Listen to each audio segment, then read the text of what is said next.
오늘이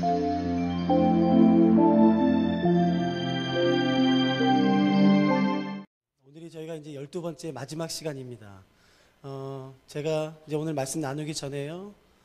정말 먼저 감사한 마음이 있고 이 감사한 말씀을 분명히 표현해 드리고 싶습니다. 제가 정직히 울산 태화교회 와서 제가 정말 너무나 큰 선물 받았습니다. 너무너무 큰 선물 받았는데 그건 무엇이었냐면요. 여러분의 경청이었습니다. 여러분들의 그 말씀에 대한 태도, 말씀을 사모하는 마음과 열정, 그리고 사실은 오늘 오전에는 제가 오후에도 말씀을 드렸지만 오늘 오전은 정말 재미없는 말씀이었어요. 그냥 구약을 정리해드리고 도표를 정리해드리고 정말 무미건조하고 딱딱한 얘기였음에도 불구하고 여러분들이 너무 집중해서 들어주셔서 사실 오늘 준비하지 않았던 말씀을 나눴었거든요. 오전에는요. 그때 제 안에 참 감동이 있었고 참 너무 깊은 감사가 있었습니다. 여러분, 하나님 말씀을 사모해 주셔서 감사하고 하나님 말씀을 들어주셔서 제가 정말 감사하게 생각합니다. 너무 감사합니다. 여러분, 일평생 이 마음을 놓치지 말아 주십시오.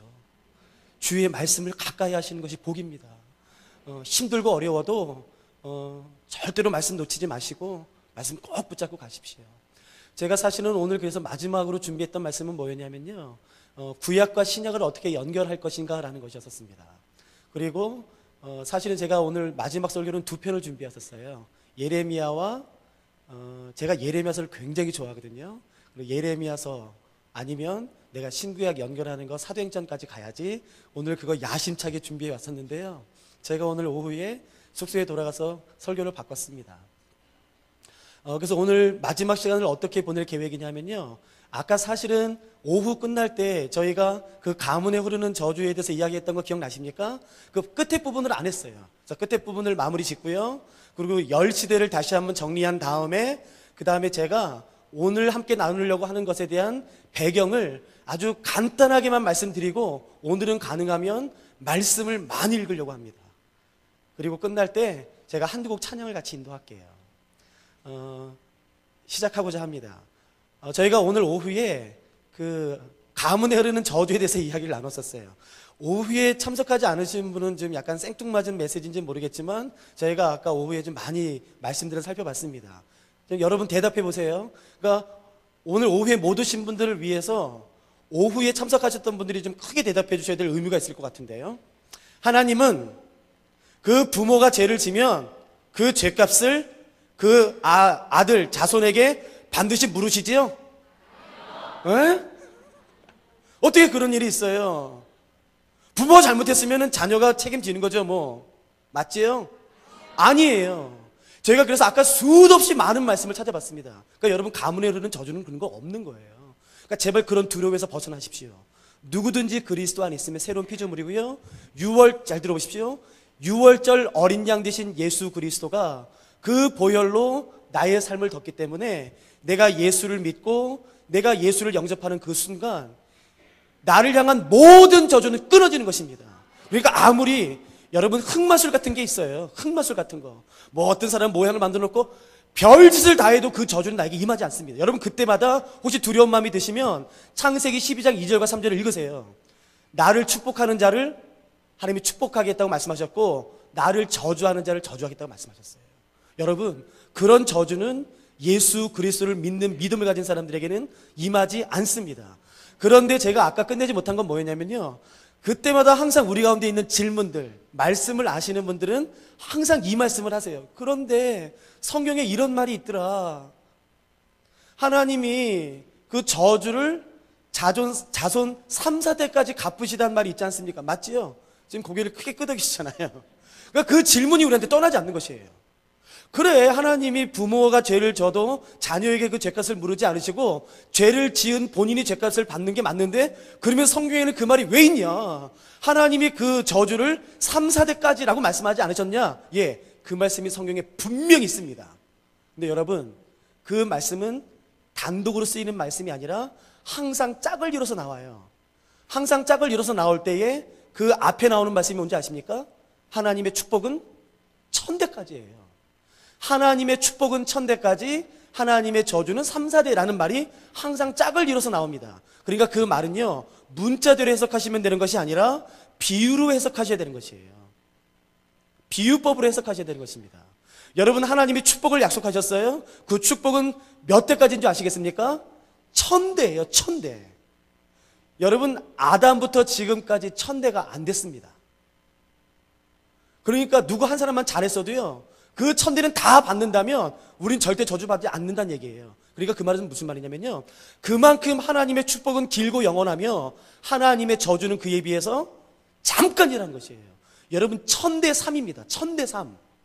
이거는 영원과 잠깐이란 뜻의 유대인들이 쓰는 완곡어법이에요. 그냥 표현의 한 방법입니다. 여러분, 제가 2002년도 월드컵 때 저는 일본 전도 여행 중이었거든요. 그래서 4강 브라질과 터키하는 그 경기장에서 저는 실제로 전도하고 있었어요.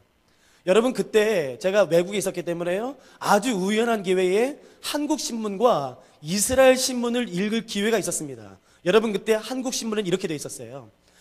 그 붉은 옷을 입은 한국 축구를 응원하는 그 축구 한국 사람들이 서울역 광장 앞에 수없이 많이 모인 사진을 신문 광고로 냈습니다. 앞에 앞면 일면 광고로요. 그리고 나서 그 기사가 이렇게 쓰였었습니다. 수만의 붉은 악마들이 서울 시청 앞에 모여서 한국을 응원했다라고 되어 있어요. 몇 명이 모였다고요? 그러면 정말 수만 명이 모였나요? 아니요, 수십만 명 모였어요. 그런데 왜 한국 사람들은 그 사람들을 일컬어 수만 명이 모였다고 말했나요? 그 수만은 무슨 뜻인가요? 문자적 의미인가요? 비유적 의미인가요? 그건 어떤 의미인가요? 예, 많다는 의미예요. 여러분, 근데요, 그 같은 기사를 제가 이스라엘 신문을 통해서 봤습니다. 그 이스라엘 신문이 어떻게 적혀있는지 아세요? 굉장히 재밌었어요. 이스라엘 신문이 이렇게 적혀 있었습니다. 수천의 붉은 악마들이 빨간 옷을 입고 한국 축구를 응원했다고 기록되어 있어요. 같은 사람들이 모여 있는데 한국 신문에는 수만의 붉은 악마, 이스라엘 신문은요 수천의 붉은 악마입니다. 에휴, 딱 봐도 1000명이 넘습니다. 10,000명이 넘습니다. 그런데 왜 이스라엘 사람들은 그 광경을 보고 수천이라고 그랬겠습니까? 왠지 아시겠습니까? 이스라엘 사람들에게 있어서 많다라는 표현은 1000으로 말하는 것이에요.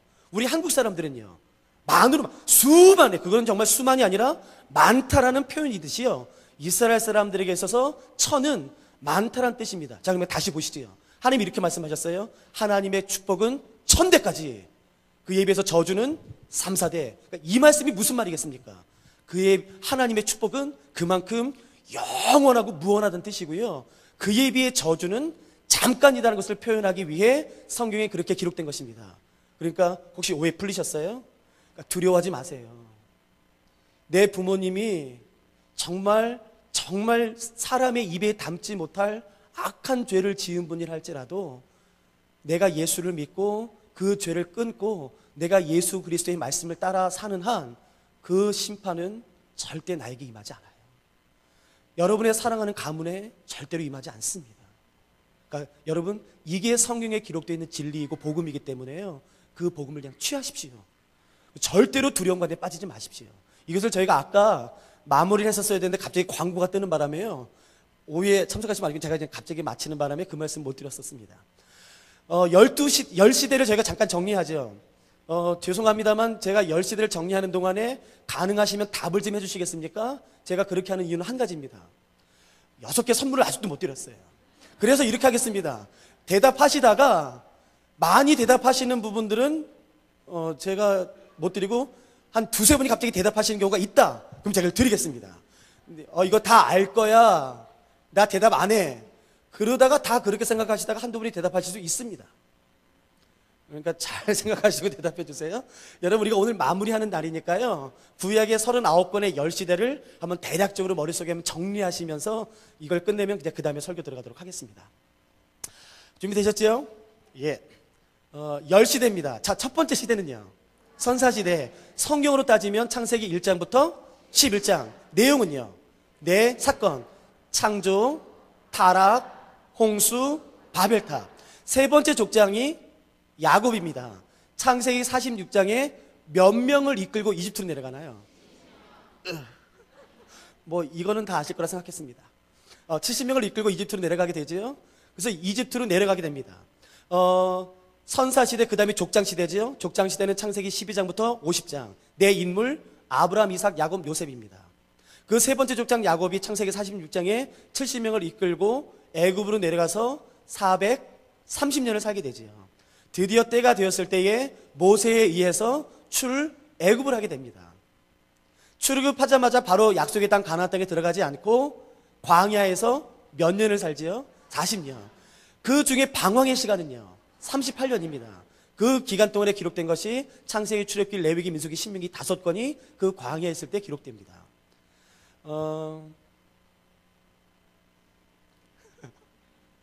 이스라엘 성막은요 이스라엘 진 어디에 놓이나요?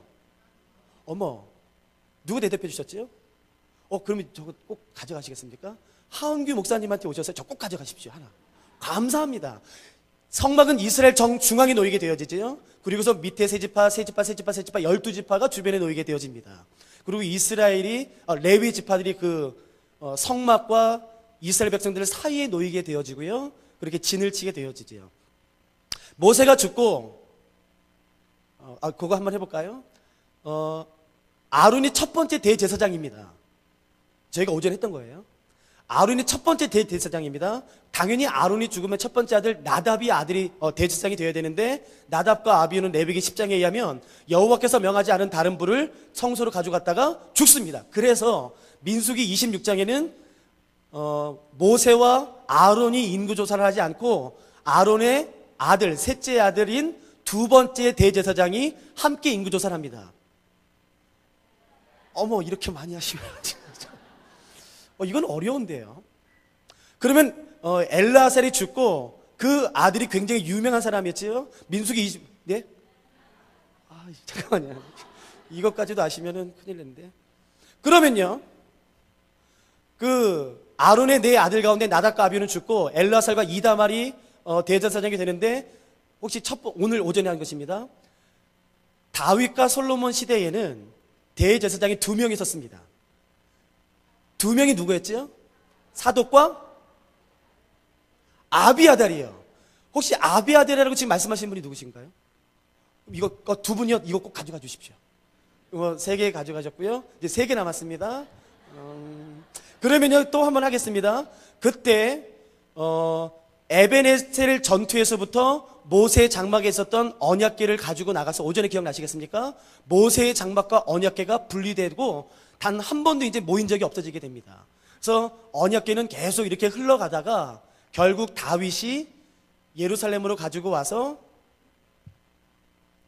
다윗의 장막을 만들지요. 그때 예루살렘 성에는 언약궤가 있는 다윗의 장막이 있었고요. 모세의 장막은 어디에 있었나요? 어머, 기본 또 말씀하신 분이 계세요? 예, 그럼 2분 가져가세요. 하은규 목사님이 꼭 가져가십시오. 이제 마지막 하나 남았습니다. 이거는 저희가 좀 해야 될 것 같은데요. 그러면요, 첫 번째 선사시대, 족장시대, 이집트시대, 가나안 출애굽 및 광야시대, 그 다음에 모세가 죽고 여호수아에 의해서 가나안 정복이 이루어지고 사사는 모두 12명이지요. 아직 포기하지 마세요. 그 6명의 대사사, 6명의 소사사. 첫 번째 사사는 온니엘, 두 번째 사사는 에훗, 드보라, 기돈, 입다, 삼손. 이렇게 6명의 대사사죠. 마지막 사사는 사무엘입니다. 사무엘이 사울에게 왕으로 기름 부음으로 말미암아 왕정 시대에 들어가게 되는데, 사울, 다윗, 솔로몬. 지금 머릿속에 다 암기되세요? 예. 사울, 다윗, 솔로몬 때를 우리는 통일왕국 시대, 단일왕국 시대라고 말하고요. 솔로몬이 죽던 931년에 북이스라엘과 남유다로 나눠지면서 이제 분열왕국 시대에 들어갑니다. 자, 첫 번째 북이스라엘의 왕은 여로밤입니다. 그런데 제가 오전에 했던 걸 말씀드릴게요. 그런데 북이스라엘의 왕 중에 1왕조, 2왕조, 3왕조까지는 여로보암의 죄만 흘렀지만 네 번째 왕조 되어서 드디어 바알 신앙이 들어오게 됩니다. 그 바알 신앙의 문을 연 왕은요, 오므리요. 그러면 여러분, 오므리의 아들이 아합입니다. 아합 당시 때 남유다의 왕은 혹시 누군지 기억하시겠습니까? 여호사밧이에요. 제가 이거 외우는 거 아까 말씀드렸죠? 자, 아합의 아들은요? 이렇게 많이 말씀하시면 안 되는데, 아하시아의 아들은요? 여호람. 여호사밧의 아들은요? 여호람. 여호람의 아들은요? 오전에 안 나오신 분 무슨 말인지 모르시겠죠? 와, 이분들이 어떻게 이렇게 어려운 걸 알지? 여러분, 그렇게 쉽게 하는 게 있습니다. 그러면 또 제가 이거 말씀드릴게요. 그러면 요나가 활동했을 당시 북이스라엘의 왕은요? 여러분, 자매님이 가져가세요. 너무너무 감사합니다. 너무 경청해 주셔서 감사합니다. 그래서 북이스라엘이 19명의 왕과 9개의 왕조로 말미암아 722년에 아수르에서 멸망을 당하고요. 남유다는 모두 20명의 통치자, 19명의 왕과 1명의 여왕 아달랴가 다스리지만 4번에 걸쳐서 느부갓네살, 바벨론에 의해서 멸망을 당합니다.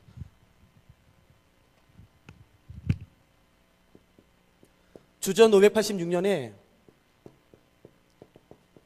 예루살렘 성과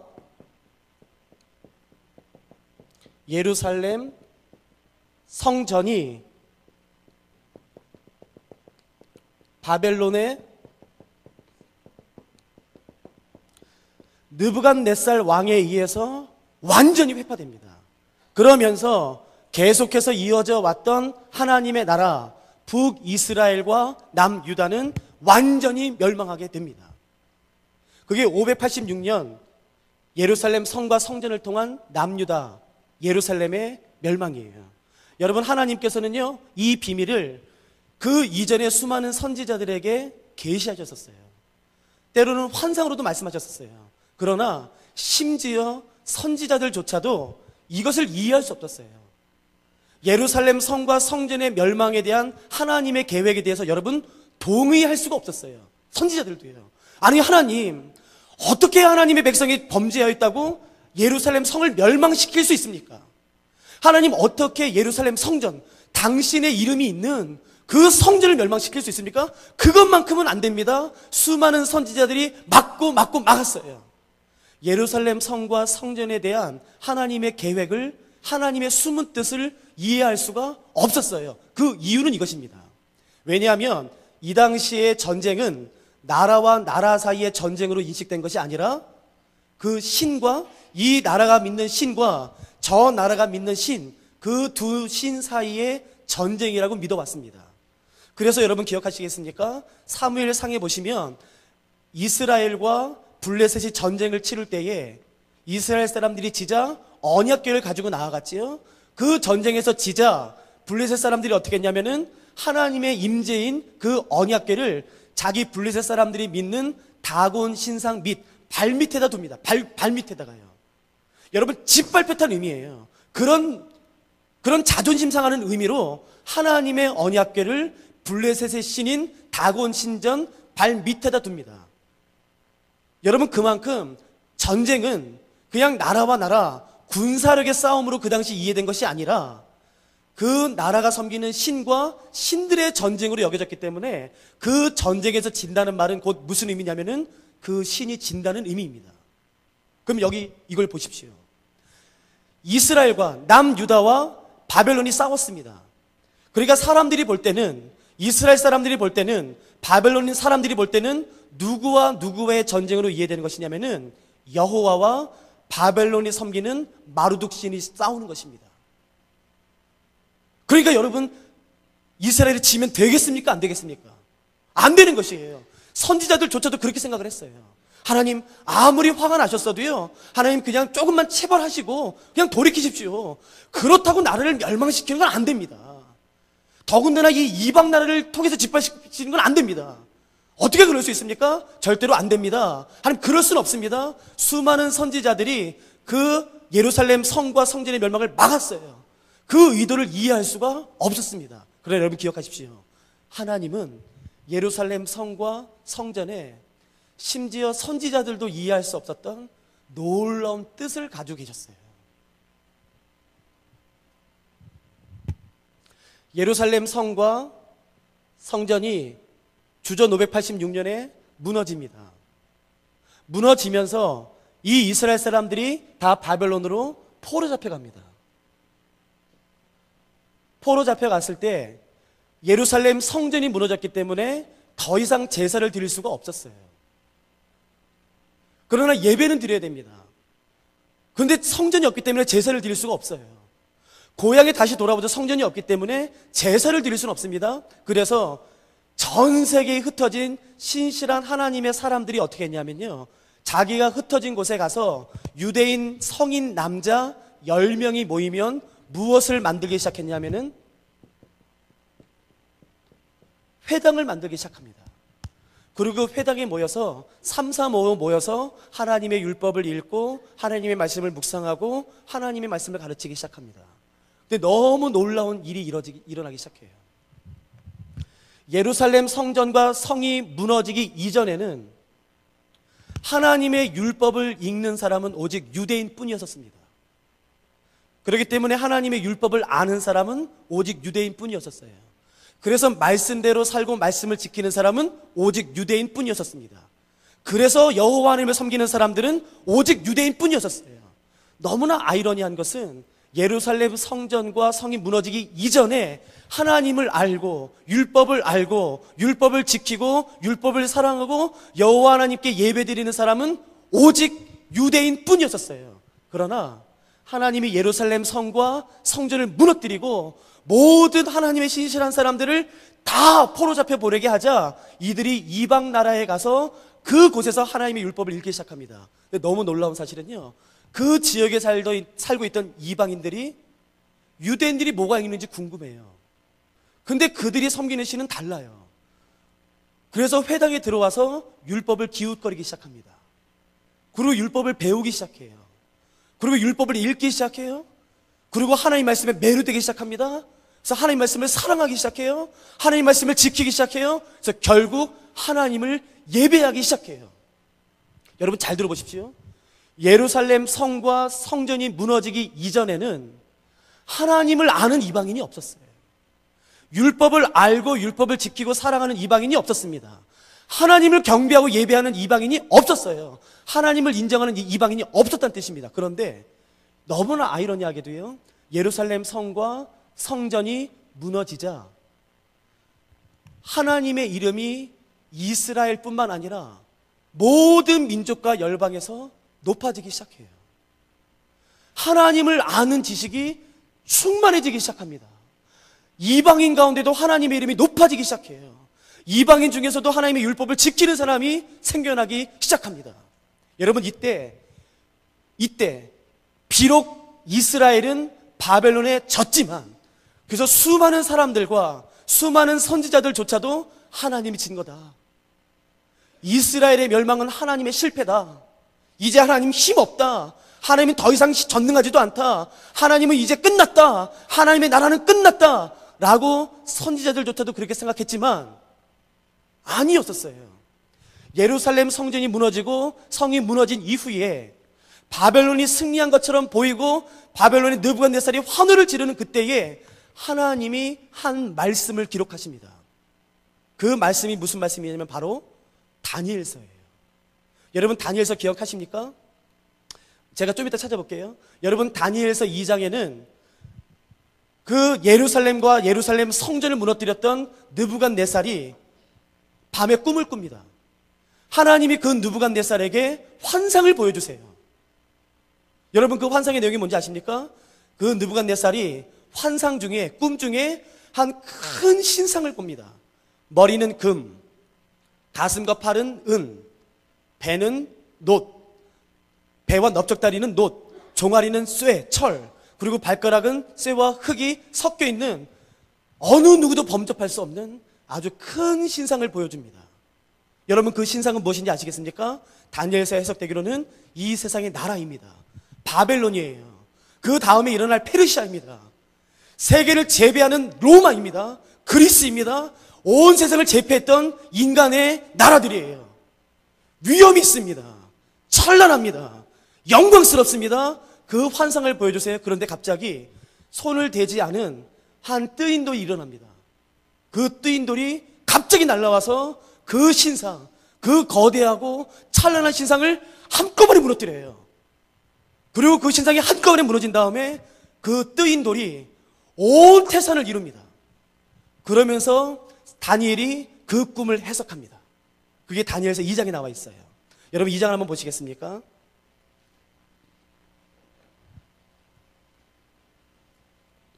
다니엘서 2장을 읽겠습니다. 다니엘서 2장.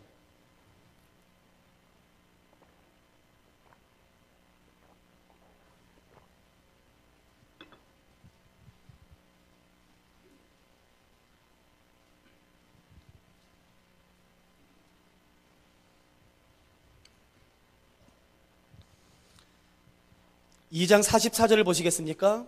다니엘이 이 환상을 이렇게 설명합니다. 이제부터 제가 무슨 말을 하는 것보다는요, 우리가 말씀을 좀 많이 찾아 읽도록 하겠습니다. 다니엘서 2장 44절입니다.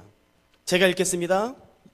이 여러 왕들의 시대에 하늘의 하나님이 한 나라를 세우시리니 이것은 영원히 망하지도 아니할 것이요 그 국권이 다른 백성에게도 돌아가지도 아니할 것이요 도리어 이 모든 나라를 쳐서 멸망시키고 영원히 살 것이다. 이렇게 말했지만 느부갓네살은 이해하지 못했습니다. 그래서 여러분 4장을 보시겠습니까? 다니엘서 4장입니다. 제가 28절부터 읽어드릴 테니까 여러분 차근차근 잘 보십시오. 다니엘서 4장 28절입니다. 이 모든 일이 다 나 느부갓네살 왕에게 임하였느니라. 12달이 지난 후에 내가 바벨론 왕궁 지붕에서 거닐세 나 왕이 말하여 이르되 이 큰 바벨론은 내가 능력과 권세로 건설하여 나의 도성으로 삼고 이것으로 내 위엄과 영광을 나타내는 것이 아니냐 하였더니, 여러분 보세요. 예루살렘 성과 성전을 무너뜨렸던 바벨론의 느부갓네살은 이 모든 것이 자기의 힘으로 됐다고 믿은 사람이에요. 자기만이 온 세상을 다스리는 사람이라고 믿어왔었습니다. 자기의 영광과 위엄이 온 세상에서 가장 크다라고 선포했던 사람이에요. 여러분 그 다음 구절을 보십시오. 이 말이 31절입니다. 이 말이 아직도 나 왕의 입에 있을 때에 하늘에서 소리가 내려 이르되 느부갓네살 왕아 내게 말하노니 나라의 왕위가 내게서 떠났느니라. 내가 사람에게서 쫓겨나서 들짐승과 함께 살면서 소처럼 풀을 먹을 것이요 이와 같이 7대를 지내서 지극히 높으신 이가 사람의 나라를 다스리시며 자기의 뜻대로 그것을 누구에게든지 주시는 줄을 알기까지 이르리라 하더라. 바로 그때의 이 일이 나 느부갓네살에게 응함으로 내가 사람에게 쫓겨나서 소처럼 풀을 먹으며 몸이 하늘 이슬에 젖고 머리털이 독수리털과 같이 자랐고 손톱은 새 발톱과 같이 되었더라 라고 적혀있는 것이에요. 여러분 바벨론의 느부갓네살에 의해서 이스라엘이 철저하게 유린당합니다. 예루살렘 성이 무너지고 성전이 무너집니다. 여러분 이스라엘 사람 입장에서 보면 이제 하나님은 끝이집니다. 이제 하나님은 끝났어요. 하나님의 나라는 끝났습니다. 그 이스라엘에 비해서 바벨론의 영광과 위엄은 비할 수가 없습니다. 찬란합니다. 그 바벨론의 통치자는 느부갓네살이에요. 그러니까 여러분 느부갓네살은 보기에 하나님보다도 더 뛰어난 존재처럼 바벨론뿐만 아니라 이스라엘 사람들에게도 여겨지기 시작하는 것이에요. 그때 하나님이 이렇게 말씀하시는 겁니다. 하나님이 자기가 왕처럼 군림하는 자기의 위엄을 하나님보다 더 높게 두는 그 느부갓네살에게 나타나서 이렇게 말씀하시는 겁니다. 지극히 높으신 이가 사람의 나라를 다스리심에 자기의 뜻대로 그것을 누구에게든지 주기를 알리시기로 결정하세요. 여러분 그래서 제가 34절부터 읽겠습니다. 여러분 이 고백을 잘 보십시오. 그 기한이 참에 나 느부갓네살이 하늘을 우러러 보았더니 내 총명이 다시 내게로 돌아온지라. 이에 내가 지극히 높으신 이에게 감사하며 영생하시는 이를 찬양하고 경배하였나니 그 권세는 영원한 권세요. 그 나라는 대대에 이르리로다. 땅의 모든 사람들을 없는 것 같이 여기시며 하늘의 군대에게든지 땅의 사람에게든지 그는 자기 뜻대로 행하시나니 그의 손을 금하든지 혹시 이르기를 내가 무엇을 하느냐고 할 자가 아무도 없도다. 그때에 내 총명이 내게로 돌아왔고 또 내 나라의 영광에 대하여도 내 위엄과 광명이 내게로 돌아왔고 또 나의 모사들과 관원들이 내게 찾아오니 내가 내 나라에서 다시 세움을 받고 또 지극히 위세가 내게 더하였느니라. 그러므로 지금 나 느부갓네살은 하늘의 왕을 찬양하며 칭송하며 경배하노니 그의 일이 다 진실하고 그의 행하심이 의로우심으로 교만하게 행하는 자를 그가 능히 낮추시니라 라는 이 놀라운 고백을 하기 시작합니다. 여러분 아세요? 이방 나라의 왕의 이런 하나님을 인정하는 고백은 너무나도 아이러니하게 예루살렘 성과 성전이 멸망되기 전에는 단 한 번도 없습니다.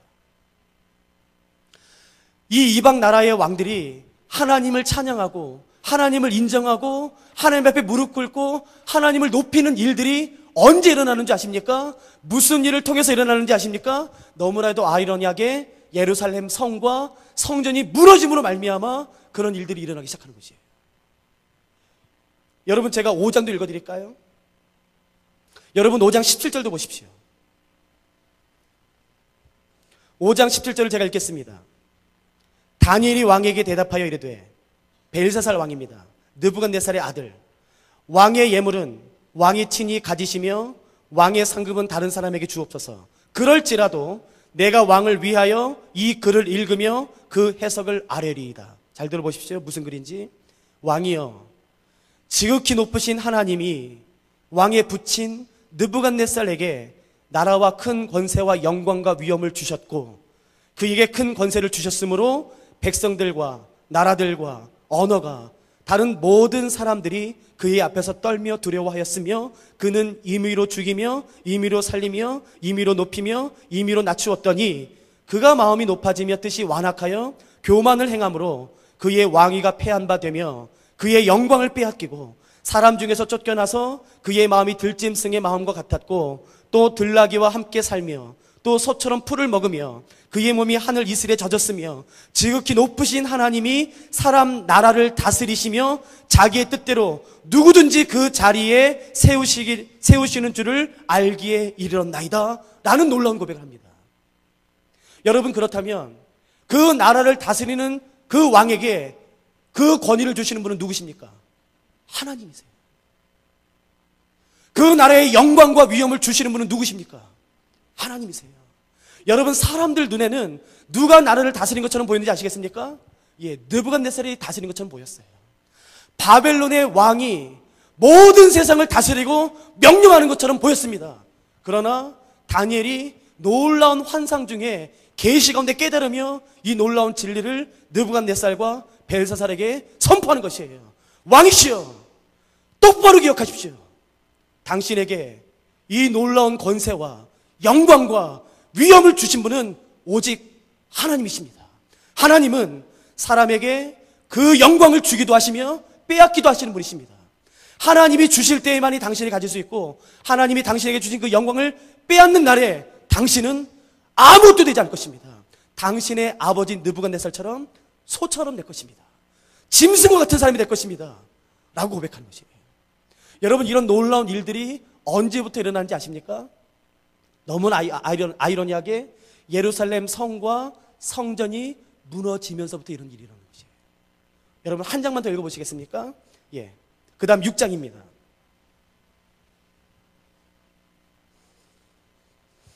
6장 25절부터 26절. 페르시아의 다리오 왕이 이렇게 고백합니다. 6장 25절과 26절을 제가 읽어드리겠습니다. 이에 다리오 왕이 온 땅에 있는 모든 백성과 나라들과 언어가 다른 모든 사람들에게 조서를 내려 이르되 원하건대 너희에게 큰 평강이 있을지어다. 26절 잘 보십시오. 내가 이제 조서를 내리노라. 내 나라 관할 아래에 있는 사람들은 다 다니엘의 하나님 앞에서 떨며 두려워할지니 그는 살아계시는 하나님이시오 영원히 변하지 아니하실 이시며 그의 나라는 멸망하지 아니할 것이요 그의 권세는 무궁할 것이다 라는 이 놀라운 조서를 이스라엘 왕이 내리는 것이 아니라 누가 내리는지 아시겠습니까? 이방 나라 왕이 내리기 시작해요. 언제부터인지 아시겠습니까? 예루살렘 성과 성전이 멸망하면서부터예요. 수많은 선지자들이 오히려 하나님에게 이렇게 기도했습니다. 하나님, 제발 성전을 멸망시키시면 안 됩니다. 예루살렘 성을 무너뜨리시면 안 됩니다. 여러분, 그 중에 대표적인 선지자가 하박국 선지자예요. 하나님, 어떻게 예루살렘 성과 성전을 무너뜨릴 수 있습니까? 그걸 막았던 대표적인 선지자가 하박국 선지자입니다. 그런데 하나님이 그 하박국 선지자에게 예루살렘 성과 성전의 멸망에 대한 하나님의 숨겨진 뜻, 오히려 예루살렘 성과 성전이 멸망하면서 하나님의 신실한 사람들이 모든 민족과 열방에 퍼지고, 하나님의 율법을 이방 사람들이 알기 시작하고, 이방 나라 사람들이 하나님을 예배하기 시작하고, 이방 나라의 왕들이 하나님을 인정하는 그 놀라운 계획을 하나님이 하박국에게 보여주셨을 때에 하박국이 이런 고백을 합니다. 이 고백이 그 유명한 고백이에요. 하박국 2장 14절. 대저 물이 바다를 덮은 같이 여호와의 영광을 인정하는 지식이 온 땅에 가득하게 된 것입니다. 무엇을 통해서요? 예루살렘 성과 성전을 통해서입니다. 예루살렘 성과 성전의 멸망은 하나님의 실패를 의미하지 않아요. 하나님이 끝났다는 것을 의미하지 않습니다. 하나님의 나라인 이스라엘이, 예루살렘 성전이 바벨론의 느부갓네살에 의해서 멸망당하고 무너지고 처참하게 짓밟힌 것은 하나님이 무능력해서가 아니라고 성경이 말하는 것이에요. 그 모든 것들이 하나님의 다스림과 하나님의 통치 가운데 일어나고 있는 것이라고 지금 말하고 있는 것입니다. 그래서 지금 이렇게 말하고 있는 것이에요. 하나님이 온 땅을 다스리신다. 이 세상을 다스리시는 유일한 분은 하나님 한 분이시다. 그 하나님이 바벨론의 왕을 세우기도 하시며 패하기도 하시며 페르시아의 왕을 세우기도 하시고 패하기도 하시는 분이시다. 여러분, 이 놀라운 선언을 이때 하는 것이에요. 우리가 가지고 있는 이 한글 성경에는 사무엘상하, 열왕기상하 이렇게 4권으로 분리되어 있지만, 우리가 알고 있는 히브리어 성경에는 사무엘상하와 열왕기상하가 이 4권이 한 권으로 되어 있습니다. 그렇기 때문에 사무엘상하, 열왕기상하 이 4권을 푸는 열쇠 중에 열쇠는 사무엘상 앞부분에 있습니다. 그 역사를 이해하는 그 열쇠 말입니다. 한번 같이 보시겠습니까? 사무엘상입니다. 2장.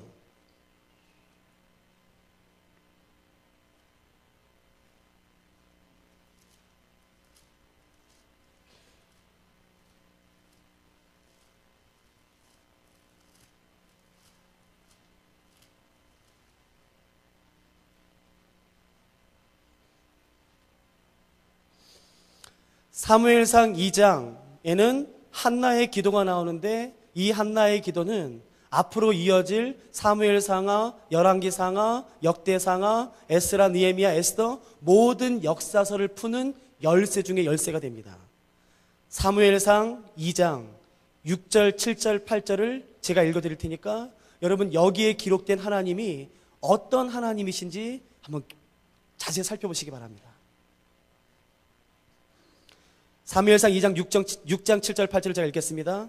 여호와는 죽이기도 하시고 살리기도 하시며 스올에 내리기도 하시고 거기에서 올리기도 하시는도다.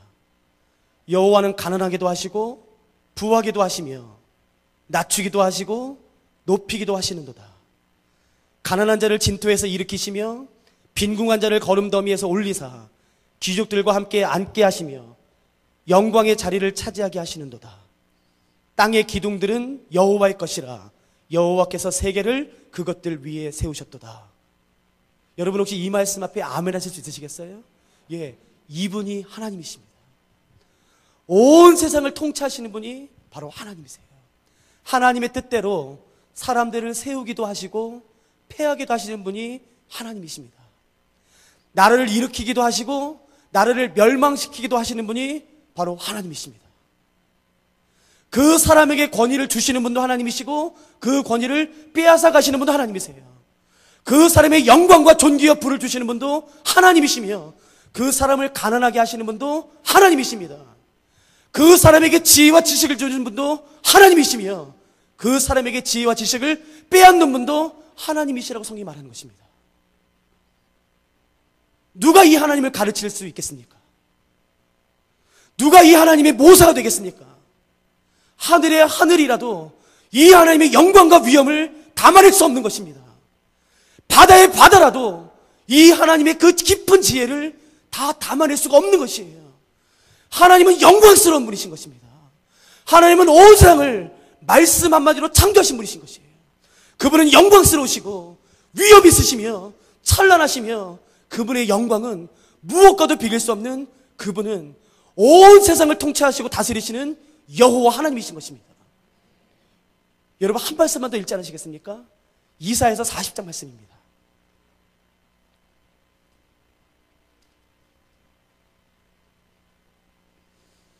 이사야서 40장 말씀이 지금 깁니다.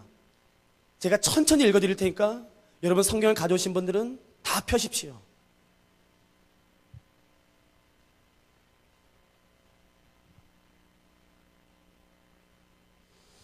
이사야서 40장 12절부터 제가 26절까지 좀 깁니다. 근데 여러분 제가 천천히 차근차근 읽어드릴 테니까 여러분 이 말씀을 깊이 마음에 새기시고 여러분이 아멘 하실 수 있으시면 아멘 하십시오. 이사야서 40장 12절부터 제가 읽겠습니다. 누가 손바닥으로 바닷물을 헤아렸으며 뼘으로 하늘을 쟀으며 땅에 티끌을 되에 담아 보았으며 접시 저울로 산들을 막대 저울로 언덕들을 달아보았으랴. 누가 여호와의 영을 지도하였으며 그의 모사가 되어 그를 가르쳤으랴. 그가 누구와 더불어 의논하셨으며 누가 그를 교훈하였으며 그에게 정의의 길로 가르쳤으며 지식을 가르쳤으며 통달의 도를 보여주었느냐. 보라, 그에게는 열방이 통에 한 방울 물과 같고 저울의 작은 티끌 같으며 섬들은 떠오르는 먼지 같으리니 레바논은 땔감에도 부족하겠고 그 짐승들은 번제에도 부족할 것이라. 그의 앞에는 모든 열방이 아무것도 아니라 그는 그들을 없는 것 같이 빈 것 같이 여기시느니라. 그런즉 너희가 하나님을 누구와 같다 하겠으며 무슨 형상을 그에게 비기겠느냐. 우상은 장인이 부어 만들었고 장색의 금으로 입혔으며 또 은사슬을 만든 것이니라. 궁핍한 자는 거제를 드릴 때에 썩지 아니하는 나무를 택하고 지혜로운 장인을 구하여 우상을 만들어 흔들리지 아니하도록 세우느니라. 너희가 알지 못하느냐? 너희가 듣지 못하였느냐? 태초부터 너희에게 전하지 아니하였느냐? 땅의 기초가 창조될 때부터 너희가 깨닫지 못하였느냐? 그는 땅 위 궁창에 앉으시나니 땅에 사는 사람들은 메뚜기 같으리라. 그가 하늘을 철같이 펴셨으며 거주할 천막까지 치셨고 귀인들을 패하시며 세상의 사사들을 헛되게 하시나니 그들은 겨우 심기고 겨우 부러졌으며 그 줄기가 겨우 땅에 뿌리를 박자 곧 하나님이 입김을 부시니 그들은 말라 회오리 바람에 불려가는 촉에 같도다. 거룩하신 이가 이르시되 그런즉 너희가 나를 누구에게 비교하며 나를 그와 동등하게 하겠느냐 하시니라. 너희는 눈을 들어 보라. 너희는 눈을 높이 들어 누가 이 모든 것을 창조하였나 보라. 주께서는 수요대로 만상을 이끌어내시고 그들의 모든 이름을 부르시나니 그의 권세가 크고 그의 능력이 강함으로 하나도 빠짐이 없느니라. 여러분, 이분이 오늘 우리가 예배드리는 여호와 하나님이십니다. 그분은 광대하신 분이십니다. 위엄 있으신 분이에요. 말씀으로 온 세상을 창조하시고 이 세상의 모든 만물들은 통에 한 방울처럼 여기시며 아무것도 없는 것처럼 여기실 수 있는 영광의 하나님이신 것입니다. 하나님이 결정하시면 어느 나라도 설 수 없습니다. 하나님이 이 나라를 멸하기로 결정하시면 어느 나라도 설 수 없습니다. 그러나 약한 나라랄지라도 멸망할 수밖에 없는 나라랄지라도 하나님이 세우시로 결정하시면 여러분 그 나라는 절대로 멸망하지 않습니다. 하나님이 다스리시는 것이에요. 여러분 이 광대함, 이 놀라운 하나님이 보이지 않을 땐 멸망만 보이는 것입니다. 성전이 멸망하는 것만 보이는 것이에요. 내 고통만 보이는 것입니다. 어려움만 보이는 것이에요. 문제만 보이는 것입니다. 그러나 내가 눈을 들어 그 광대하신 하나님을 보기 시작할 때에 그 문제가 작아지기 시작하는 것이에요. 아무것도 아닌 것이 된 것입니다. 여러분 오늘 이 밤에 눈을 들어 하나님을 보지 않으시겠습니까? 하나님이 얼마나 광대하신 분이신지, 얼마나 놀라운 분이신지, 내가 지금까지 섬겨왔으며 내가 하나님을 아버지라 부르는 그 여호와 하나님이 얼마나 놀랍고 얼마나 광대하며 얼마나 위엄이 있으신 분인지 여러분 눈을 들어보지 않으시겠습니까? 여러분 제가 한 말씀만 더 읽어드릴게요. 여러분 아람 나라가 북이스라엘을 칠 때에 계속 루트가 전략이 들통납니다. 그래서 아람 왕이 말해요. 우리 중에 스파이가 있다. 근데 그 나라 가운데 한 사람이 말합니다. 아닙니다. 우리나라에 스파이가 있어서 그렇게 되는 것이 아닙니다. 이스라엘에는 엘리사라는 하나님의 사람이 있는데 그 사람이 우리가 멀리 떨어져 이 골방에서 이야기하는 모든 것도 다 압니다. 그래서 왕이 말합니다. 그러면 가서 죽이자. 그래서 잡으러 옵니다. 그 내용입니다. 왕이 이에 말과 병거와 많은 군사를 보내매 그들이 밤에 가서 그 성읍을 에워쌌더라. 맞지요? 하나님의 사람의 사환이 일찍이 일어나서 나가보니 군사와 말과 병거가 성읍을 에워쌌는지라. 그의 사환이 엘리사에게 말하되 내 주여 우리가 어찌하리이까 하니, 잘 보십시오. 대답하되 두려워하지 말라. 우리와 함께한 자가 그들과 함께한 자보다 많으니라 하고 기도하여 이르되 여호와여 원하건대 그의 눈을 열어서 보게 하옵소서 하니 여호와께서 그 청년의 눈을 여심해 그가 보니 불말과 불병거가 산에 가득하여 엘리사를 둘렀더라 라고 기록되어 있어요. 누가 오늘 이 기도를 내 기도로 하나님께 들으시겠습니까? 여러분, 이 세상에는 비록 그리스도인이라 할지라도 자기가 보는 것만 믿고 사는 사람이 있습니다. 그러나 우리 중에는 이런 하나님의 군대를 보며 사는 분이 계세요. 하나님의 영광과 하나님의 위엄과 하나님의 광대하심과 하나님의 그 높고 위대하심을 보면서 똑같은 문제에 있지만 그 문제에 짓눌리지 않고 그 문제에 눌리지 않고 그 하나님의 관점으로 그 문제를 바라보며 승리하며 사는 사람들이 있습니다. 누가 오늘 그런 사람이 되겠습니까? 제가 오늘 그래서 나오기 전에 숙소에서 이 말씀 붙잡고 기도하고 왔어요. 하나님, 저 같은 사람이 오늘 귀한 태화교회에서 말씀 전합니다. 내 기도 제목은 오늘 한 가지입니다. 엘리사가 기도해서 그 기도에 응답하셔서 그 다른 사람의 눈을 열어주셨던 것처럼 하나님, 오늘 예배에 참석하는 모든 사람들의 눈을 열어주십시오. 그래서 하나님을 좀 보게 해주십시오. 내가 두려워했던 거, 내 목을 졸라오는 그 문제들, 정말 죽을 것 같은 문제들, 절대로 해결되지 않을 것 같은 그 문제들이 하나님 앞에서 얼마나 아무것도 아니었는지 하나님을 보게 해주시옵소서. 문제를 회피하지 않고 문제를 정확히 직시하게 하시며 대신 눈을 열어서 하나님의 광대하심을 보게 해주시옵소서. 여러분, 그게 오늘 제 기도 제목입니다. 여러분과 오늘 그런 거 기도하고 싶은 것이, 하나님 내 눈을 열어서 하나님의 높고 위대하심을, 하나님의 높고 위대하심을, 그 광대하심을 보게 해주시옵소서. 여러분, 우리 하나님이 그런 하나님이십니다. 그래서 제가 오늘 이제 말씀을 마치면서 여호수아 말씀으로 제가 여러분들에게 권면하고 싶습니다. 여러분은 말씀 찾지 마십시오. 제가 그냥 말씀을 그대로 읽으면서 여러분에게 권면하고 싶습니다.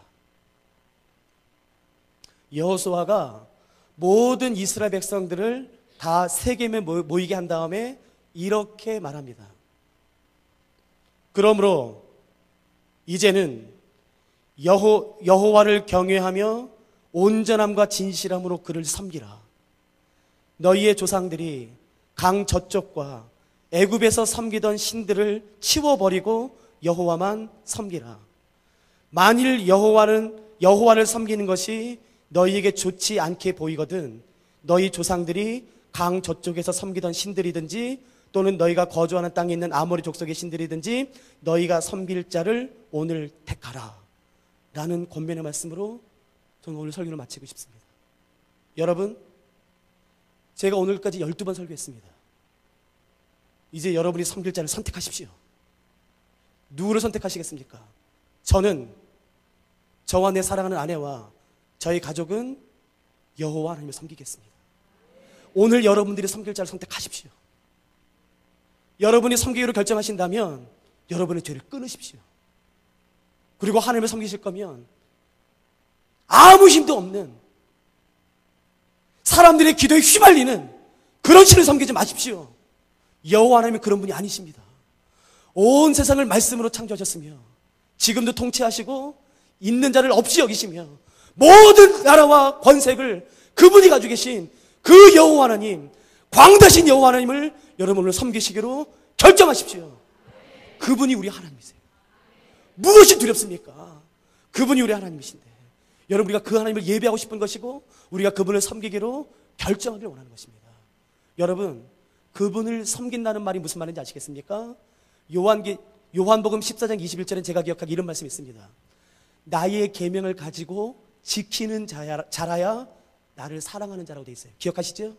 하나님을 사랑하는 자, 하나님을 섬긴 자는 게 무슨 뜻인지 아시겠습니까? 그의 계명을 가지고 지키는 것입니다. 구약 성경에 613가지의 율법이 있습니다. 너무 많으세요? 줄여드릴까요? 예.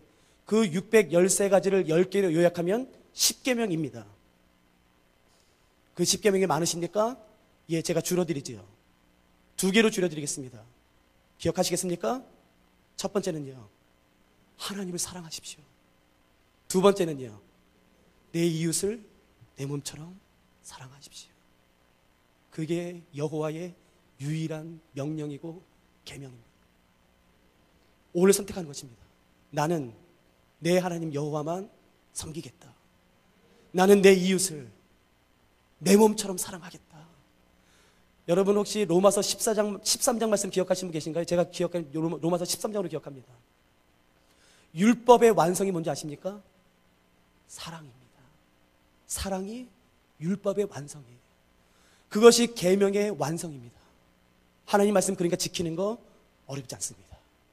하나님을 사랑하고 온 마음과 온 뜻과 온 정성을 다하여 내 주 하나님을 사랑하는 것입니다. 그리고 내 온 마음과 온 뜻과 온 힘을 다해서 내 이웃을 사랑하는 것이에요. 여러분, 그의 나라는 쇠하지 않을 것입니다. 그 하나님의 영광은 다함이 없습니다. 그분의 영광과 그분의 위엄은 누구도 비할 수가 없습니다. 여러분, 우리 지금 그 하나님 같이 찬양하지 않으시겠습니까? 제가 찬양을 좀 부탁했거든요. 혹시 가사가 준비될 수 있다면, 혹시 이 찬양을 모르실 수 있다고 생각합니다. 여러분, 모르시면요, 그냥 읽으십시오.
예수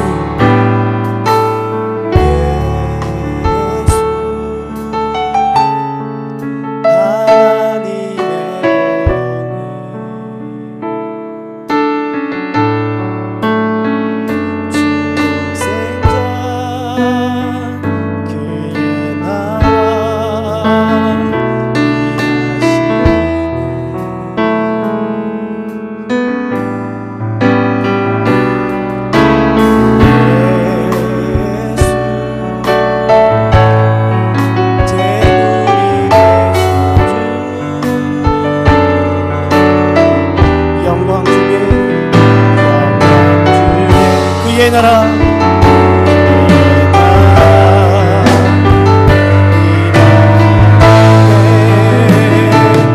우리 모두 함께 선포하십시다. 주의 나라 주의 나라 영원하리. 예 주님 영광 무궁하리.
이 영광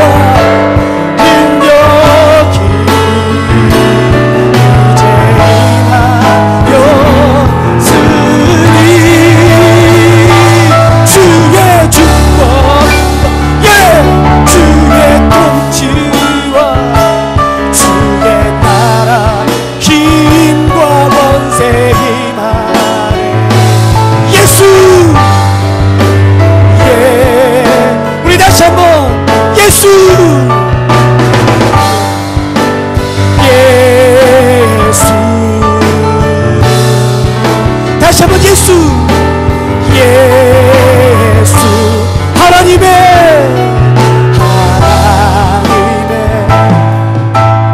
영광과 권능 영원히 영광과 존귀 영원히 영광과 존귀 영원히 아멘.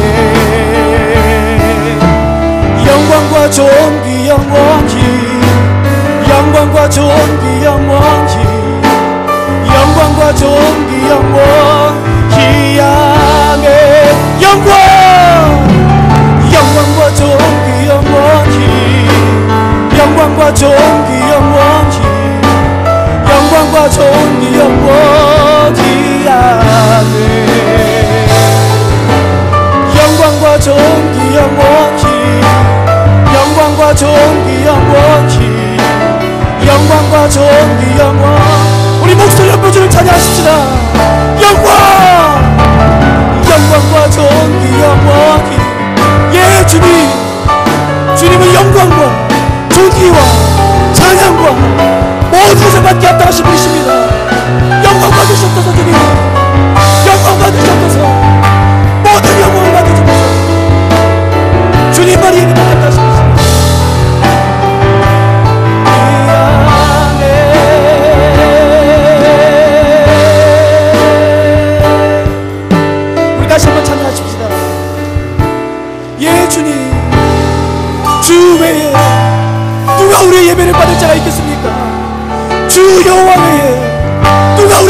받을 자가 있겠습니까? 우리가 주 여호와 외에는 어떤 신에게도 무릎 꿇지 않을 것이며 주님 영광 받으시옵소서.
하나님, 우리가 오늘 이 밤에 주 여호와 하나님 그 위엄과 영광 앞에서 우리가 진실된 마음으로 이렇게 언약을 맺고 싶습니다.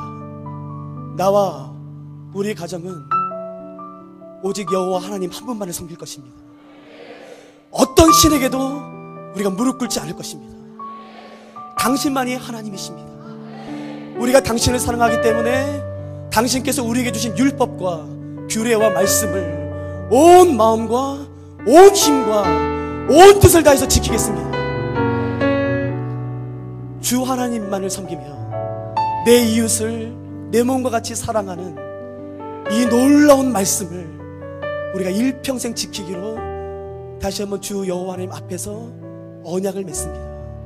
하나님, 오늘 이날 밤 저녁에 주의 보좌 앞에서 언약을 맺는 우리 사랑하는 태화교회 귀한 하나님의 사람들을 축복해 주시고 그 언약을 기억해 주시며 그 언약에 따라 이분들을 지키시고 보호하여 주시며 인도하여 주시고 축복해 주시옵소서. 주 여호와 하나님은 우리의 눈을 열어 주의 기이한 법들을 보게 해주시며 하나님의 영광과 하나님의 위엄과 그 놀라우신 광대하심을 우리가 날마다 보며 살아갈 수 있도록 도와주시옵소서. 하늘에 계신 우리 아버지, 주님은 이름이 거룩히 여김 받으시옵소서. 주의 나라가 이 땅 가운데 이루어지시옵소서. 주의 뜻이 하늘에서 이루어진 것 같이 우리에게서도 날마다 이루어지시옵소서.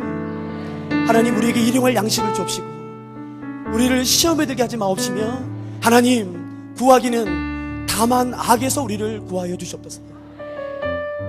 대개 우리 다 같이 고백하시겠습니까? 나라와 권세와 영광이 우리 아버지께 영원히 싸움나이다.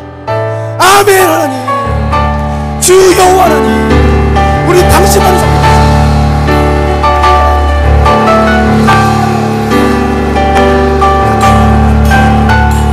우리가 주의 어떤 자 무릎 꿇지 않고 잘 가질 것입니다. 주 예수. 하나님, 우리가 지금까지 우리의 환호를 주며 우리의 박수를 주었던 하나님 아닌 수많은 대상들을 우리가 끊겠습니다. 죄를 끊고 우리의 박수와 우리의 환호와 우리의 무릎은 오직 당신 것입니다. 우리가 하나님만을 예배하고 하나님만을 높여드리기로 약속합니다. 그러니까 하나님, 우리에게 깨끗한 믿음 주시옵소서. 순결한 마음 주시고 정결한 영을 허락해 주셔서 우리가 이 땅에 사는 동안에 하나님과 친밀한 교제를 나누며 살다가 주의 얼굴을 배울 수 있도록 도와주시옵소서. 감사합니다. 사랑하는 예수 그리스도의 이름으로 함께 기도드렸습니다. 아멘.